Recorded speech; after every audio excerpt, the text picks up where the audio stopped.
तो आश्रित उपवाक्य के तीन भेद।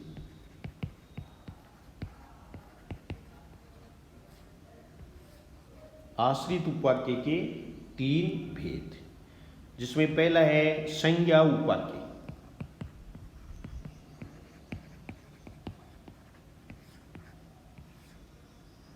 संज्ञा उपवाक्य के बारे में पहले बात कर लेते हैं। तो संज्ञा उपवाक्य में देखो, आपको बस इतना याद रखना है, परीक्षा की दृष्टि से ज्यादा समझने की जरूरत नहीं है, की से शुरू होता है तथा प्रधान उपवाक्य के क्या प्रश्न का उत्तर होता है। ये की से शुरू होगा, दैट वाला की। दैट वाला की होगा, जैसे मेरी इच्छा है कि आप सफल हो।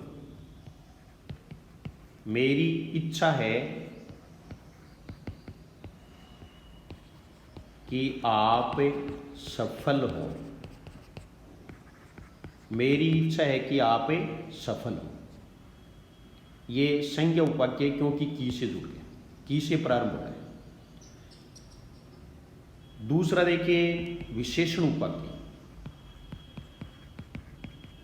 विशेषण आश्रित उपवाक्य। विशेषण उपवाक्य में भी हमें यही तरीका अपनाएंगे, और वो क्या है कि वैसे तो कहने को क्या है कि प्रधान उपवाक्य है, उसकी संज्ञा या सर्वनाम की विशेषता बताता है, इसलिए इसे विशेषण उपवाक्य कहते हैं। लेकिन इससे प्रश्न सही आपका हो या आवश्यक नहीं है, और इससे सही हो जाएगा कि ऐसे आश्रित उपवाक्य जो तथा जो से बनने वाले शब्द, जैसे जिसे, जिसको, जिन्हें, जिसमें, जिसमें कोई भी कारक चिन्ह लग जाए, ये सारे के सारे विशेषण उपवाक्य होते हैं। यह वही बालक है जिसे मैंने कल देखा था। यह वही बालक है जिसे मैंने कल देखा था। जिसे मैंने कल देखा था, यह आश्रित उपवाक्य। और यह आश्रित उपवाक्य कैसा है? विशेषण उपवाक्य। तीसरा, बच गए वो सारे क्रिया विशेषण उपवाक्य होते हैं। ये क्रिया विशेषण उपवाक्य, क्रिया विशेषण उपवाक्य होते हैं।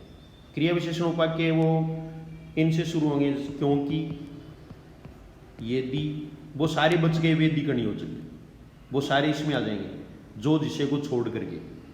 अगर, ज्यों, जितना, जैसा, यानी इस प्रकार के सारे आपको देखने। इनसे शुरू होने वाले क्रिया विशेषण उपवाक्य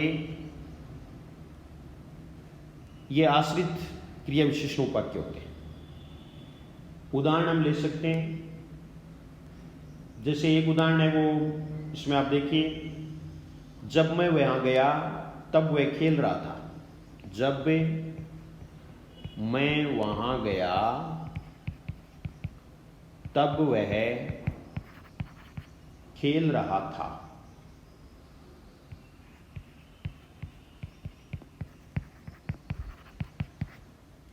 तो जब मैं वहां गया, यह आश्रित उपवाक्य, और ये कैसा आश्रित उपवाक्य है? क्रिया विशेषण उपवाक्य। क्रिया विशेषण उपवाक्य।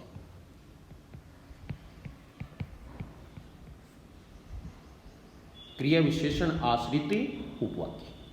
उसमें भी अगर भेद पूछ ले तो आपको ये जानना है कि जब वो कालवाचक है तो ये कालवाचक हो जाएगा। जहां आएगा, जैसे जहां मैं रहता हूं वहां एक पीपल का पेड़ है, तो जहां मैं रहता हूं ये स्थानवाचक हो जाएगा।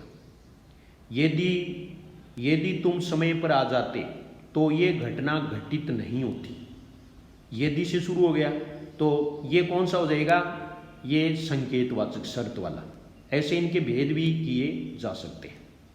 तो ये आश्रित उपवाक्य के भेद आज हमने वाक्य के बारे में पूरा पढ़ लिया है, जो परीक्षा में जरूरी है। फालतू चाहे आप कितना ही पढ़ो, प्रश्न इसमें से आ सकता है। पहले तो आए हैं, आगे का कुछ कहा नहीं जा सकता। तो इनको, ये वीडियो आप बार बार देखें और फिर अपने आप को जज करें।